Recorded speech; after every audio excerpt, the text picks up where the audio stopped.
ఆదివారం ఆరాధన 10 గంటలకైతే ఎన్ని గంటలకు వచ్చేవారు? 10 నిమిషాలు తక్కువ 5 నిమిషాలు తక్కువ మొత్తం మీద ప్రారంభ ప్రార్థన సమయానికి దేవుని ఆలయంలో ఉండేవాళ్ళం.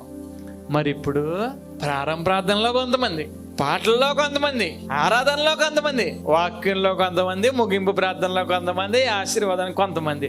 మొదటి ప్రేమ ఏమైపోయిందయ్యా? పోయింది. లేదు, మొదటి ప్రేమ లేదు మన దగ్గర. ఎంత భక్తి ఉండేదో మొదట.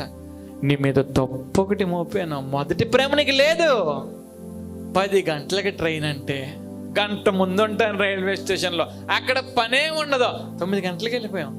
ఒక్కొక్కరు అయితే 8 గంటలకు వెళ్ళిపోతారు. బస్సు టైం 10 గంటల కంటే 9:30 కల్లా బస్ స్టాండ్కి వెళ్ళిపోయి బస్సు కోసం వెయిట్ చేస్తారు.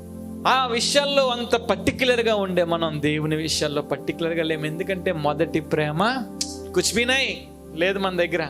ఆఫీస్కి 10 గంటలకి తంబ్ ఇంప్రెషన్ అయ్యాలంటే 5 నిమిషాలు ముందుంటాం. ఎందుకో చెప్పనా? ఒకవేళ వెళ్ళి వెయ్యకపోతే ఆ రోజు శాలరీ అంతా ఏమైపోద్ది? ఆదివారమే కదా సెలవు. ఆదివారం మనకు సెలవు అండి, దేవుడిని ఆరాధించుకోవడానికి కాదండి. మీ మొదటి ప్రేమ వదలకండి అయ్యా.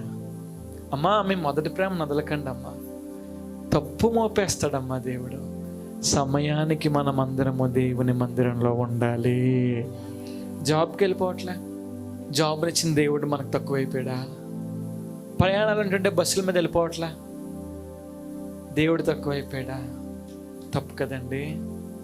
10 గంటల కంటే 10 గంటలకి ఇక్కడ అందరూ ఉండాలి.